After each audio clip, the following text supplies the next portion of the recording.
पिछले एपिसोड में हमने देखा था कि शियाओ ट्राइब का यंग मास्टर फर्स्ट ब्रदर को एक मिस्टीरियस पाउडर गिफ्ट करता है, लेकिन वो चोरी हो जाता है और उस चोरी का इल्जाम किसी और पे नहीं बल्कि शियाओ की आंट लिंजी के ऊपर ही आ जाता है, जिस वजह से सारे लोग एकदम हैरान रहते हैं कि आखिर लिंजी ये चोरी कैसे कर सकती है। जिसके बाद यहाँ से ये एपिसोड शुरू होता है। तो इस एपिसोड की शुरुआत में फर्स्ट ब्रदर सभी से कह रहे होते हैं जिसने भी वो बॉक्स चुराया है वो सामने आ जाए, मैं उसकी सजा कम करा दूंगा, लेकिन अगर उसने छुपने की कोशिश की तो वो नहीं बच पाएगा। तभी वहाँ पर वो असासिन आकर ये बता देता है कि मुझे ये बॉक्स लिंजी के कमरे से मिला है। ये सुनकर फर्स्ट ब्रदर भी एकदम गुस्सा हो जाता है। वो उससे कहता है आखिर तुम्हारी हिम्मत कैसे हुई जो तुमने उस बॉक्स को चुरा लिया। लिंजी तो ये देखकर बस एकदम हैरान थी, वो तो सिर्फ रोए जा रही होती है। जिसके बाद वो सभी से कहती है मैंने कोई चोरी नहीं की, मुझ पे गलत इल्जाम लगाया जा रहा है, आखिर मैं चोरी क्यों करूंगी। तब ये सुनकर यंग मास्टर कहता है सबूत तो सारे तुम्हारे ही खिलाफ हैं, इसलिए चोर तो तुम ही साबित होती हो, इसलिए तुम्हें सजा दी जाएगी। फर्स्ट ब्रदर उसके सामने झुककर माफी मांग रहे होते हैं कि लिंजी से गलती हो गई, इसलिए उसे माफ कर दिया जाए, वो आगे से ऐसी गलती करने की कभी कोशिश नहीं करेगी। मुझे तो लगता है लिंजी ने इसलिए उसे चोरी किया होगा ताकि वो उसे शियाओ को दे सके, क्योंकि उस पाउडर के अंदर इतनी पावर्स हैं कि वो शियाओ की बीमारी खत्म कर सकता है, जिस वजह से शियाओ बहुत ज्यादा पावरफुल बन जाएगा अपनी कल्टीवेशन करके। यही वजह होगी कि लिंजी ने उसी के लिए उस पाउडर को चुराया होगा। ये सुनकर तो शियाओ भी हैरान हो रहा होता है कि ये फर्स्ट ब्रदर माफी तो मांग रहा है, लेकिन इसे ये भरोसा नहीं कि उसी की फैमिली की मेंबर ऐसे कैसे चोरी कर सकती है। वहीं यंग मास्टर फर्स्ट ब्रदर से कहता है जब लिंजी ने चोरी कर ही ली है तो इसे सजा तो देनी ही होगी, इसलिए मैं इसे अपने शियाओ ट्राइब में ले जाऊंगा, क्योंकि इसने चोरी भी शियाओ ट्राइब की चीज की है, तो यही वजह से उसे सजा भी शियाओ ट्राइब में देनी चाहिए। लेकिन यहाँ तो उसका अलग ही प्लान होता है, वो यहाँ से लिंजी को लेके जाकर कहीं और ही लेकर चला जाएगा, इसीलिए उसने इतना बड़ा प्लान बनाया ताकि वो लिंजी को बस इस सेक्ट से सबसे पहले निकाल सके। तब शियाओ सभी से कहता है मेरे पास कुछ सवाल है, उसका मुझे जवाब चाहिए, उसके बाद ही मुझे यकीन होगा कि लिंजी ने वो चोरी की है। साथ ही शियाओ लिंजी को भरोसा दिलाते हुए कहता है तुम्हें मुझ पे भरोसा करना होगा, देख लेना मैं तुम्हारे ऊपर एक आंच आने नहीं दूंगा। जिसके बाद वो सबसे पहला सवाल फर्स्ट ब्रदर से ही करता है। अब वो उनसे कहता है जब आपको पता था कि ये पाउडर इतना ज्यादा कीमती है तो आपने इसे खुले में मेडिसिन हॉल के अंदर कैसे रख दिया, आपको तो इसे खुद के पास रखना चाहिए था ताकि ये सेफ रह सके। इस पर सेकंड ब्रदर कहता है आखिर तुम्हारी हिम्मत कैसे हुई फर्स्ट ब्रदर के ऊपर इल्जाम लगाने की, लिंजी ने तुम्हारे लिए ही चोरी की थी, इसलिए अपनी बकवास बातें तो अपने पास ही रखो। इस पर शियाओ कहता है मैंने किसी के ऊपर अभी तक तो कोई शक ही नहीं किया, मैं तो बस अपने सवाल पूछे जा रहा हूँ, मुझे बस उसका जवाब चाहिए और मैं धीरे धीरे करते हुए खुद ही आंसर निकाल लूंगा कि लिंजी ने चोरी की भी है या फिर नहीं। तब फर्स्ट ब्रदर शियाओ से कहते हैं मैंने इसलिए उसे वहाँ पर रख दिया था क्योंकि मुझे अपने सेक्ट के लोगों पर भरोसा था कि वो कभी भी इस तरह की घिनौनी हरकत तो नहीं करेंगे, लेकिन मुझे क्या पता था कि वो लोग चोरी पर भी उतर आए। तब शियाओ आगे सवाल पूछता है जब वो बॉक्स मेडिसिन हॉल के अंदर रखा गया होगा तो वहाँ पर आसपास के मेडिसिन के हर्बल सेंट्स उसके ऊपर लगे होंगे, और अगर हम उस मेडिसिन बॉक्स को स्मेल करें तो उससे हमें ये पता चल सकता है कि उसके ऊपर कौन से हर्बल सेंट्स लगे हुए हैं, क्योंकि सेक्ट के सारे डिसाइपल अपने मेरिडियन से ठीक करने के लिए फार्मेसी हॉल में जाया करते हैं और सबके पास अलग अलग मेडिसिन के अलग अलग हर्बल सेंट्स होते हैं। इसकी मदद से हम ये पता लगा सकते हैं कि कौन उस बॉक्स के पास गया होगा। लेकिन तब असासिन बात को घुमाते हुए कहता है वो बॉक्स बहुत ज्यादा मिस्टीरियस है और कीमती भी है, तुम्हारे जैसा इंसान उसे हाथ भी नहीं लगा सकता। लेकिन यंग मास्टर कहता है वो नहीं लगा सकता तो लाओ मुझे दे दो, मैं उसे स्मेल कर लेता हूँ, जिस वजह से इस शियाओ का शक तो दूर हो जाएगा। इसके बाद शियाओ आगे ये भी कहता है कि मुझे काफी सारी मेडिसिन के हर्बल सेंट्स मालूम है, इसलिए अगर उस बॉक्स के अंदर से थोड़ी मीठी खुशबू आ रही है तो हो सकता है कि वो हमारे सेक्ट का ही कोई इंसान हो, क्योंकि हमारे सेक्ट के सारे डिसाइपल थोड़ी मीठी तरह की खुशबू के हर्बल का इस्तेमाल करते हैं, और अगर वो मीठा नहीं हुआ तो हो सकता है कि बाहर वाला हो। इसलिए यंग मास्टर को उस बॉक्स को स्मेल करना चाहिए ताकि वो ये बता सके कि उसके अंदर से मीठे हर्बल की खुशबू आ भी रही है या फिर नहीं। इसलिए यंग मास्टर उस बॉक्स को स्मेल करता है और उसे स्मेल करके कहता है इसके अंदर से तो मीठी ही खुशबू आ रही है, इसका मतलब साफ है कि तुम्हारे सेट के ही किसी ने इसे चुराने की कोशिश की थी। तब ये सुनकर शियाओ अपना पैतरा आजमाता है, वो उससे कहता है मीठी खुशबू तो हमारे सेट के किसी भी डिसाइपल के अंदर नहीं आती जाती है। कोई भी उस तरह की मीठी खुशबू वाले हर्ब्स इस्तेमाल ही नहीं करता है और वो यहाँ पर तो मिलते भी नहीं है। तो आखिर कैसे उसके अंदर से मीठी खुशबू आ सकती है? इसका मतलब साफ है कि हमारे सेट का कोई भी ऐसा नहीं है जिसने उस बॉक्स को हाथ लगाया हो। बाहर का ही कोई आकर उसने उस बॉक्स को उठाया होगा वहाँ से। ये सुनकर तो किन्यू भी हंसने लगती है कि शियाओ ने तो बातों ही बातों में काफी बुरा फंसा दिया यंग मास्टर को। जिसके बाद शियाओ उस असासिन से पूछता है, तुम्हें जब वो बॉक्स मिला था तो मुझे ये बताओ कि लिंजी का बेड कमरे की किस तरफ रखा हुआ है, उसका पिलो कौन से कलर का है और उसके बेड पर कौन सी बेडशीट रखी है। जब तुमने उसी जगह से बॉक्स उठाया है तो तुम्हें ये सारी चीजें तो मालूम ही होनी चाहिए। ये सुनकर तो असासिन के पसीने छूटने लगते हैं। तब उसकी शक्ल देखकर शियाओ कहता है, अब तो मुझे पूरा यकीन हो गया है कि लिंजी ने उस बॉक्स को नहीं चुराया था, बल्कि तुमने खुद ही उस बॉक्स को उठाकर वहाँ जाकर रख दिया ताकि फंसा सको कि लिंजी ने ये सारा काम किया है। अब तो चोर सबके सामने ही आ गया। ये सुनकर यंग मास्टर कहता है, आखिर तुम्हारी हिम्मत कैसे हुई हमारे ऊपर ही उल्टा इल्जाम लगाने की। जिसके बाद वो अपने असासिन को शियाओ को मारने उसकी तरफ भेज देता है। लेकिन जैसे वो उसके ऊपर अटैक करता, इससे पहले ही शियाओ के ग्रैंडपा सामने आ जाते हैं जो उस असासिन से फाइट करना शुरू कर देते हैं। लेकिन वो असासिन उन्हें मारकर वहाँ से दूर फेंक देता है। जिसके बाद अब एक दूसरा असासिन दोबारा से वहाँ पे फाइट करने के लिए आ रहा होता है। इसलिए ग्रैंडपा उससे भी फाइट करने जाते हैं, लेकिन वो भी उनके सामने नहीं टिक पाते। तब शियाओ ट्राइब का एल्डर यंग मास्टर से कहता है, हमें यहाँ पर झगड़ा नहीं करना चाहिए, इससे हमारे शियाओ ट्राइब की ही इज्जत खराब होगी। जिसके बाद शियाओ के ग्रैंडपा सबके सामने आकर कहते हैं, मैं इस बात का यकीन दिला सकता हूँ कि लिंजी ने चोरी नहीं की है। कल रात वो उस बॉक्स को चुराने जा रही थी, लेकिन मैंने उसे पकड़ लिया था और उसे दोबारा से उसके कमरे में लेकर चला गया। जिसके बाद मैं रात भर वहीं पर मौजूद था। जब वो मेरे सामने ही थी तो आखिर वो चोरी कैसे कर सकती है? और आप सबको तो मेरी बातों पे भरोसा होना ही चाहिए, क्योंकि जब से मैं यहाँ पर हूँ तब से मैंने किसी से भी कोई झूठ नहीं कहा है। मैं हमेशा अपने सेट के प्रति ईमानदार रहा हूँ, इसलिए सभी को मुझ पर भरोसा होगा। लेकिन ये सुनकर यू लॉन्ग उससे कहता है, जिस इंसान ने पिछले 18 सालों से झूठ कहा हो तो उसके ऊपर कैसे भरोसा किया जा सकता है? ये सुनकर तो सारे लोग हैरान रह जाते हैं कि आखिर यू लॉन्ग कहना क्या चाहता है। जिसके बाद यू लॉन्ग शियाओ के ग्रैंडपा के पास आकर कहता है, अपने मरे हुए बेटे की कसम खाकर कहो कि ये शियाओ तुम्हारा असली ग्रैंडसन है भी या नहीं, या फिर तुमने उसे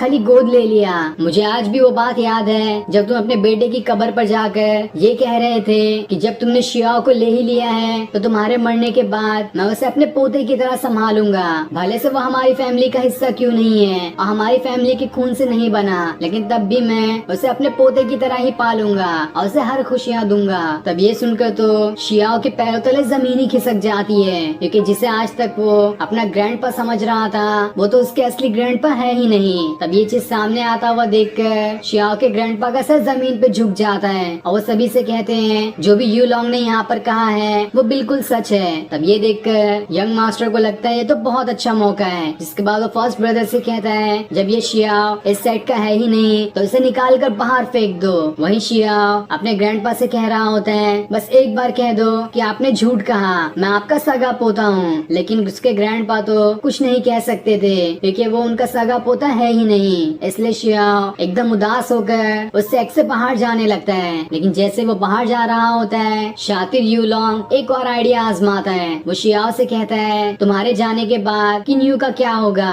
उसने तो तुम्हारा ही एहसान उतारने के लिए शादी की थी और अब तुम जब यहाँ से जा रहे हो तो वो अकेले नहीं रह सकती, इसलिए अपना मैरिज सर्टिफिकेट दो और उसे फाड़ दो, जिस वजह से आज से तुम अपने रास्ते और किन्यू अपने रास्ते। लेकिन शियाओ कहता है, ये तुम्हारा मैटर नहीं है, इसलिए अपने काम से मतलब रखो। तब ये सुनकर शियाओ किन्यू के पास आता है और उसे अपना मैरिज सर्टिफिकेट देते हुए कहता है, मैंने ये तुम्हारे हाथों में दे दिया है, अगर तुम मुझे अपना हस्बैंड मानती होगी तो इसे अपने पास रखोगी और अगर नहीं तो सबके सामने ही इसे फाड़ देना, अब फैसला तुम्हारा होगा। जिसके बाद वो वहाँ से चला जाता है। लेकिन जाते जाते वो ये कहते जाता है कि चाहे कुछ भी हो जाए मेरे ग्रैंडपा और लिंजी का ख्याल रखना। और इतना कहने के बाद वो उदास मन से वहाँ से चला जाता है। जिसके बाद यू लॉन्ग किन्यू से कह रहा होता है, अब तो आपके लिए रास्ता साफ हो गया, उस मैरिज सर्टिफिकेट को फाड़ दो। जिसके बाद आपको तो कई सारे खूबसूरत लड़के मिल जाएंगे, क्योंकि आपके अंदर खूबसूरती की तो कमी नहीं है। किन्यू तो बहुत ज्यादा गुस्से में होती है। वो यू लॉन्ग से कहती है, तुझे समझ में नहीं आता है कि शियाओ यहाँ पर क्या कह कर गया,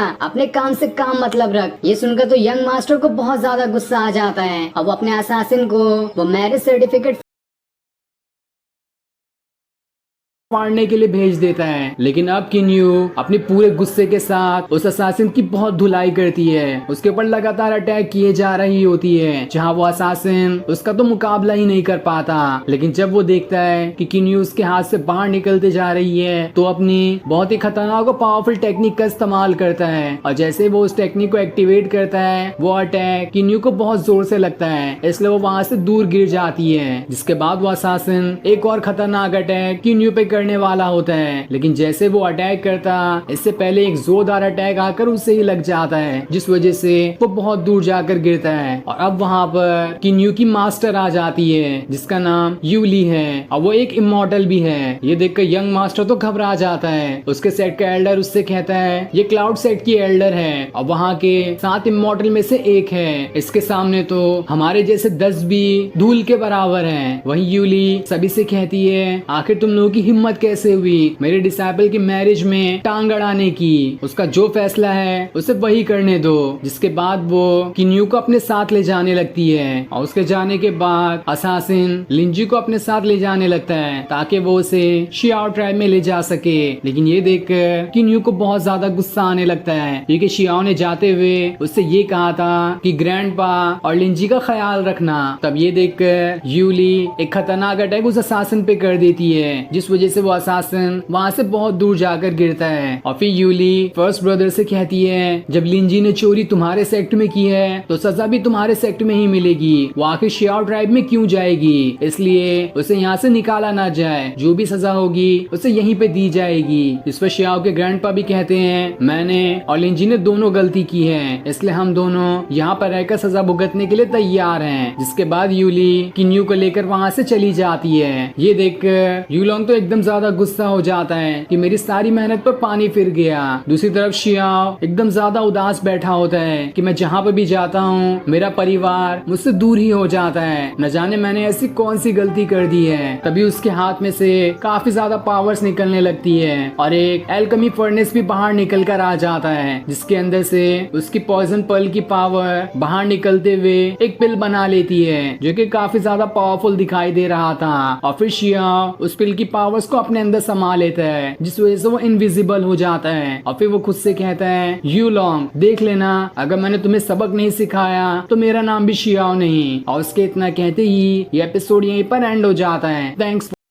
एपिसोड की शुरुआत में हम शियाओ को देखते हैं जो अपनी पावर की मदद से इनविजिबल हो चुका था, और वो इनविजिबल होकर सीधा यूलोंग के कमरे में आता है, जहां यूलोंग सपना देखते हुए ये कह रहा था कि मैं शियाओ को तो खत्म ही कर दूंगा, उसके बाद किन्यू तो बस मेरी ही होगी। ये सुनकर तो शियाओ का गुस्सा और ज्यादा भड़क जाता है और वो अपने पूरे गुस्से का इस्तेमाल करते हुए सीधा एक चाकू निकाल कर यूलोंग के पेट में ही घुसा देता है, जिस चीज से यूलोंग तड़पना शुरू कर देता है। और वो जोर से चिल्लाता है कि उसकी आवाज चारों तरफ फैलने लगती है। ये देखकर फर्स्ट ब्रदर जल्दी से वहां पर आते हैं और अपने बेटे को संभालते हैं। उन्हें तो समझ ही नहीं आ रहा था कि आखिर इस चाकू को यूलोंग के पेट में किसने घुसा दिया। जिसके बाद वो उसे ठीक करने की कोशिश करने लगते हैं, लेकिन इसका भी बंदोबस्त पहले से ही शियाओ ने करके रखा था। वो सीधा ट्रेजर पवेलियन के अंदर ही आग लगा देता है, इसलिए यूलोंग के फादर उसे देखने जाते हैं। और जब तक वो वहां पर जाते हैं 2 गार्ड को वहीं पर छोड़ देते हैं। जिसके बाद वहां पर शियाओ आता है, अपनी पॉइजन पावर का इस्तेमाल करते हुए सबसे पहले तो उन दोनों गार्ड को खत्म कर देता है। और उनके खत्म होने के बाद वो यूलोंग के पास आता है, जिसे देखकर यूलोंग तो एकदम घबरा चुका था। वो उससे कहता है तुम तो मेरे कजन थे ना, तो तुम मुझे मारना क्यों चाहते हो। लेकिन शियाओ तो कुछ सुनने के लिए तैयार नहीं था। वो दोबारा से उसके पेट में चाकू घुसा कर उसकी बची कुची जान भी निकाल देता है। और फिर शियाओ उससे कहता है तुमने जो भी मेरे साथ किया उसकी ये सजा तो बहुत ही कम है, अगर मरने से भी कुछ ज्यादा खतरनाक सजा होती तो वो भी मैं तुम्हें दे देता। जिसके बाद वो एक और हमला करके अब तो पूरी तरह से यूलोंग की जान खत्म कर देता है, और अब जाकर यूलोंग मारा जा चुका था। जिसके बाद शियाओ वहां से अपने ग्रैंडपा और लिंजी के पास आता है, जिन्हें सेक्ट से बहुत दूर पहाड़ों के अंदर छोड़ दिया गया था, क्योंकि चोरी करने वाले और झूठ बोलने वाले की यही सजा होती है सेक्ट में, कि उसे 15 सालों के लिए पहाड़ों में छोड़ दिया जाता है। इसलिए शियाओ के ग्रैंडपा और लिंजी यहाँ पर अपना 15 साल बिताएंगे। तब शियाओ के ग्रैंडपा उससे कहते हैं, ये राज मैं हमेशा से छुपाना चाहता था। मैं कभी नहीं चाहता था कि तुम्हें कभी मालूम पड़े कि तुम मेरे असली पोते नहीं हो। इससे तुम्हें बहुत ज्यादा दुख होगा, लेकिन किस्मत को तो कुछ और ही मंजूर था। ये राज अचानक में ही सामने आ गया। मैं तुम्हें तुम्हारे फादर के बारे में बताना चाहता हूँ। जितना कि मैंने तुम्हारे फादर के बारे में जाना है, वो एक बहुत ही ज्यादा पावरफुल इंसान थे और बहुत ही अच्छे भी थे। लेकिन वो कहते हैं ना, जो इंसान अच्छा होता है ऊपर वाला उसे जल्दी उठा लेता है। ऐसा ही तुम्हारे फादर के साथ भी हुआ। उनकी जितनी ही अच्छाई थी उतनी ही ज्यादा उनके दुश्मन भी बनते गए। और ऐसे ही एक रात जब तुम्हारे असली फादर के ऊपर उनके दुश्मनों ने अटैक कर दिया था, तो वो अपने परिवार को लेकर वहाँ से भागने लगे, जहाँ पर तुम बहुत ही छोटे थे और चलने के लायक भी नहीं थे। उसी हमले के दौरान तुम्हें चोट भी लगी थी, जिस वजह से तुम्हारी मैस्टिक वेन टूट गई और यही तुम्हारी बीमारी है कि तुम जल्दी अपना कल्टीवेशन नहीं कर पाते हो। तब तुम्हारे फादर को परेशान देखकर मेरा बेटा यिंग उनके पास गया और उनकी मदद की। यिंग ने तुम्हारे फादर, तुम्हें और तुम्हारी माँ को इस सेक्ट के अंदर छुपा दिया ताकि वो दुश्मनों से बच सके। लेकिन तुम्हारे फादर नहीं चाहते थे कि उनकी वजह से यिंग को या फिर इस पूरे सेक्ट में कोई खतरा महसूस हो, इसलिए उन्होंने यहाँ से जाने का ही फैसला किया। लेकिन तब मेरे बेटे ने तुम्हारे फादर से कहा कि अगर आप यहाँ पर जा रहे हो तो रास्ते में भी बहुत खतरा हो सकता है, इसलिए अपने बेटे को यहीं पर छोड़ दो, ताकि अगर आपको कुछ हो भी गया तो आपके बेटे की वजह से आपका खानदान अभी भी बाकी रहेगा। इसलिए तुम्हारे फादर ने तुम्हारी जिम्मेदारी मेरे बेटे को दे दी। लेकिन किस्मत को अब भी ये मंजूर नहीं था। कुछ दिनों बाद ही मेरे बेटे के ऊपर भी अटैक हो गया, जिस वजह से उसने भी अपना दम तोड़ दिया। और उसके बाद ही से मैं तुम्हें पालते आ रहा हूँ। एक बात याद रखना कि जिसने तुम्हारे पेरेंट्स को मारा है उसी ने मेरे बेटे की भी जान ली है। वही तुम्हारा सबसे बड़ा दुश्मन है। और भले ही खून का रिश्ता क्यों ना हो, लेकिन मैंने तुम्हें हमेशा से अपना सगा पोता माना है और इसलिए तुम्हें भी ये मानना होगा। साथ ही तुम्हारे गले में जो लॉकेट है उसे मैंने हमेशा से तुम्हें मना किया है कि इसे कभी मत निकालना, क्योंकि यही एक आखिरी निशानी है जो तुम्हारी पेरेंट्स की तुम्हारे पास है। अगर किस्मत अच्छी हुई तो हो सकता है कि वो कहीं पर जिंदा होंगे और इस लॉकेट को देखकर तुम्हें पहचान लेंगे कि तुम ही उनके बेटे हो। तुम्हारे पेरेंट्स के पास कोई खतरनाक हीवनली ट्रेजर था, इसी की वजह से उनके दुश्मन उनके पीछे पड़ गए थे ताकि उन्हें मार कर वो ट्रेजर छीन सके। ये सारी चीजें सुनकर शियाओ एकदम हैरान रह जाता है और अपने ग्रैंडपा के सामने झुककर कहता है, आपने जो भी मेरे लिए किया उसका एहसान मैं कभी नहीं भुला पाऊंगा। और मैं आपसे वादा करता हूँ कि जिसने भी मेरे पेरेंट्स के साथ ऐसा किया है उससे मैं बदला लेकर ही रहूंगा। वो भी 1-2 गुना नहीं बल्कि 100 गुना से भी ज्यादा बदला लूंगा और एक एक को चुन चुन के मारूंगा। जिसके बाद वो वहाँ से चला जाता है। दूसरी तरफ हम किन्यू को देखते हैं जो अपने मास्टर के साथ खड़ी होती है, जहाँ उसकी मास्टर उससे कहती है, अब तुम ये नहीं सोच सकती कि कब तुम वापस से शियाओ सेक्ट के अंदर जाओगी, क्योंकि तुम्हें अब यहीं पर रहना होगा और इस दिन का भी अंदाजा नहीं लगाया जा सकता कि कब तक तुम्हें यहाँ पर रहना होगा। तो क्या तुम यहाँ रहने के लिए तैयार हो? जिस पर किन्यू कहती है, हाँ मैं बिल्कुल तैयार हूँ, क्योंकि मैंने पहले ही शियाओ से कह दिया था कि मुझे कभी भी अपने सेक्ट में वापस जाना पड़ सकता है। तब ये सुनकर उसकी मास्टर उससे कहती है, तो ठीक है, मैं भी तुम्हारी पावर्स को थोड़ा बढ़ा देती हूँ ताकि तुम्हारी बॉडी दोबारा से रिफ्रेश हो जाए, जिस वजह से तुम अपना कल्टीवेशन अच्छे से कर पाओगी। लेकिन जैसे वो उसकी पावर्स बढ़ाने के लिए उसके हाथ को छूती है, वो एकदम ही ज्यादा हैरान रह जाती है। उसे तो कुछ समझ ही नहीं आ रहा था कि आखिर किन्यू के अंदर इतनी पावर्स कैसे आ सकती है। वो उससे कहती है, क्या तुम किसी पावरफुल इंसान से मिली थी या फिर हीवनली ट्रेजर खा लिया तुमने? तुम्हारी पावर्स इतनी ज्यादा कैसे बढ़ सकती है? एक नॉर्मल इंसान के मेरिडियंस सिर्फ 10 ही अनलॉक हो सकते हैं, वो भी काफी मुश्किल से। लेकिन तुम्हारी बॉडी के अंदर 54 मेरिडियन अनलॉक है, जो कि बिल्कुल नेक्स्ट टू इम्पॉसिबल है। इतना तो आज तक कोई भी अनलॉक नहीं कर पाया। हमारे पूरे के पूरे सेक्ट में सिर्फ 5 ही ऐसे लोग हैं जिन्होंने अपने 7 मेरिडियंस को अनलॉक किया है, वो भी काफी सालों की मेहनत के बाद। लेकिन तुम्हारे तो 54 मेरिडियन अनलॉक है। इस बात पे तो कोई यकीन भी नहीं कर सकता।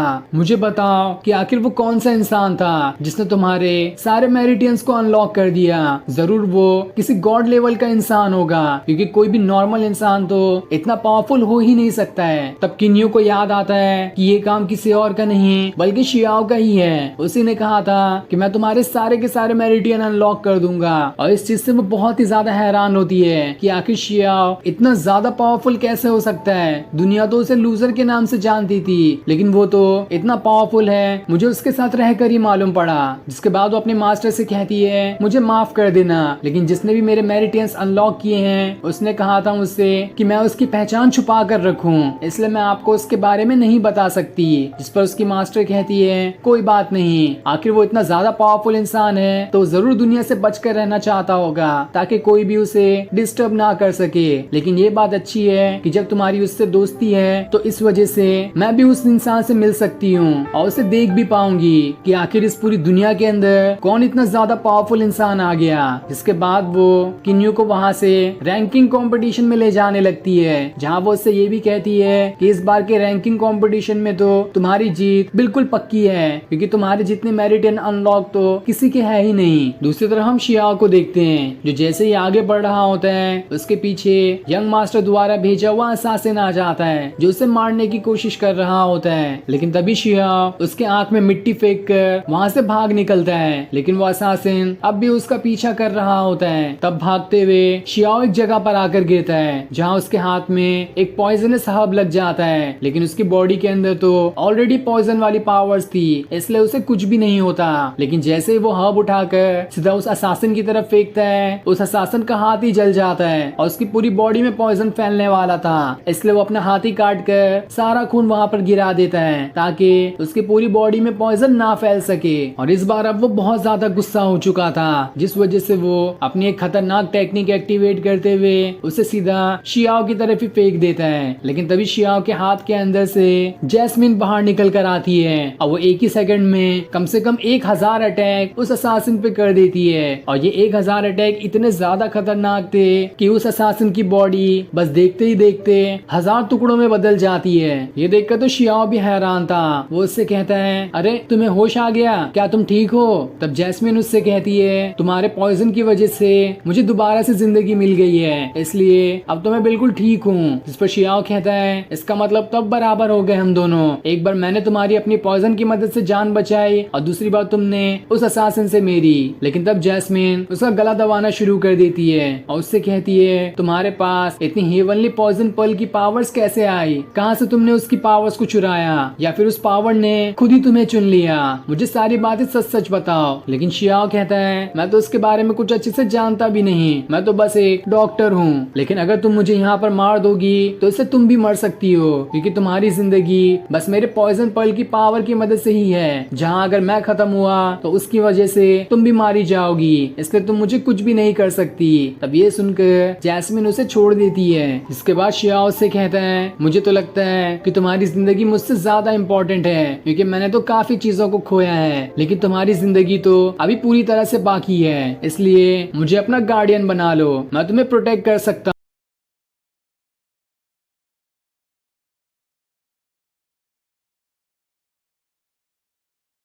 करना, और मैं तुम्हें, हम दोनों आगे से ऐसे ही साथ में रहेंगे और तुम आराम से मेरे स्पिरिचुअल वर्ल्ड के अंदर जा सकती हो।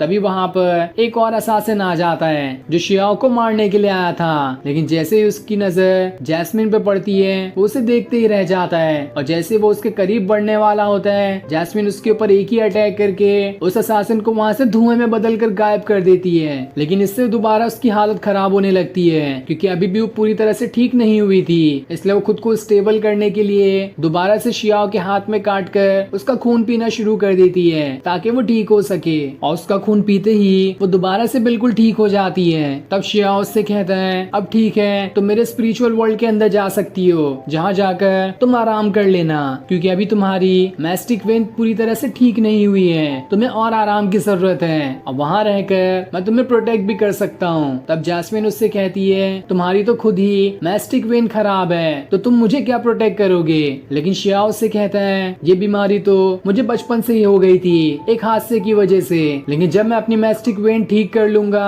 तब देखना मैं बहुत ही जल्द दुनिया का सबसे पावरफुल कल्टीवेटर बनकर दिखाऊंगा, क्योंकि मेरे अंदर पावरफुल बनने का बहुत ज्यादा जज्बा है। लेकिन यही मेरी मैस्टिक वेन मुझे ये सारी चीजें करने से रोक देती है। मैं इसे ठीक करने के लिए कुछ भी करने को तैयार हूँ। तब जैस्मिन उससे कहती है, मैं तुम्हारी मैस्टिक वेन को ठीक कर दूंगी, बल्कि उसे गॉड लेवल पर भी पहुंचा दूंगी, लेकिन इसके लिए मेरी 3 शर्त है जिसे तुम्हें मानना पड़ेगा। शियाओ से कहता है, क्या तुम सच कह रही हो? अगर तुम सच में ऐसा कर सकती हो तो मैं तुम्हारी 3 क्या 100 शर्तें मानने के लिए भी तैयार हूँ। तब जैस्मिन उसे वो कंडीशन समझाना शुरू कर देती है, जहाँ उसकी पहली कंडीशन ये होती है कि तुम्हें 3 चीजें ढूंढनी होगी, और वो 3 चीजों में से सबसे पहली चीज ये है एक बहुत ही पावरफुल और मिस्टीरियस फ्लावर जिसे तुम्हें ढूंढना होगा, और उसके बाद दूसरी चीज ये होगी एक मैस्टिक पिल जो कि डोमिनेंट फेस मैस्टिज्म्स लेवल से भी ज्यादा पावरफुल होनी चाहिए। उससे कम लेवल की मैस्टिक पिल काम नहीं करेगी। और तीसरी और आखिरी चीज ये होगी कि तुम्हें 35 kilo purple pearl god crystal लाना होगा। अगर तुम ये तीनों चीजें ला सकते हो तो तुम्हारी पहली कंडीशन पूरी हो जाएगी। ये सुनकर तो शियाओ एकदम दंग रह जाता है। वो उससे कहता है कि तुम जानती भी हो कि तुम क्या चीज की डिमांड कर रही हो। पिछले कई सालों से 4 मेजर सेक्ट के लोग इन तीनों चीजों के पीछे पड़े हैं, लेकिन आज तक किसी भी वो नहीं मिला। तो तुम्हें कैसे लगता है कि मैं उसे ढूंढ पाऊंगा? वो तीनों चीज बहुत ही ज्यादा खतरनाक है और इसे कोई भी नहीं ढूंढ सकता जल्दी। लेकिन जैस्मिन कहती है, अपनी मैस्टिक वेन को ठीक करना है तो मेरी शर्तें मानो, और ये चीज तुम्हें 30 सालों के अंदर करनी होगी। साथ ही दूसरी कंडीशन भी ये है कि इसी 30 सालों के अंदर तुम्हें मोनार्क फेस मैस्टिज्म लेवल पर भी पहुंचना होगा, जो कि तुम्हारे मैस्टिक वेन को ठीक करने के बाद होगा। और इसी 30 साल के अंदर अगर तुम वो दोनों कंडीशन को पूरा कर सकते हो तो तुम्हारी मैस्टिक वेन भी ठीक हो जाएगी और तुम काफी ज्यादा पावरफुल भी बन जाओगे। इस पर शियाओ कहता है, आज तक की हिस्ट्री में इस पूरे कॉन्टिनेंट के अंदर ऐसा कोई भी इंसान नहीं रहा है जिसने इस लेवल को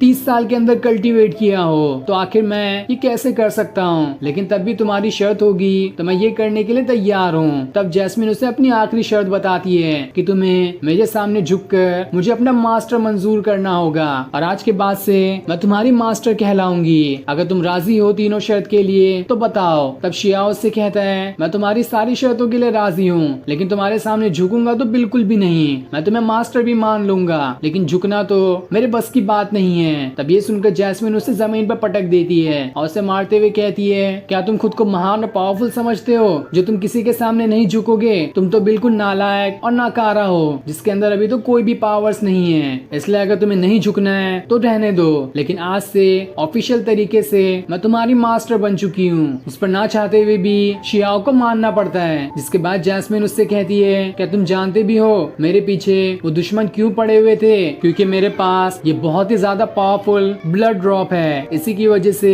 मेरे दुश्मनों ने मेरा पीछा किया था, जिस वजह से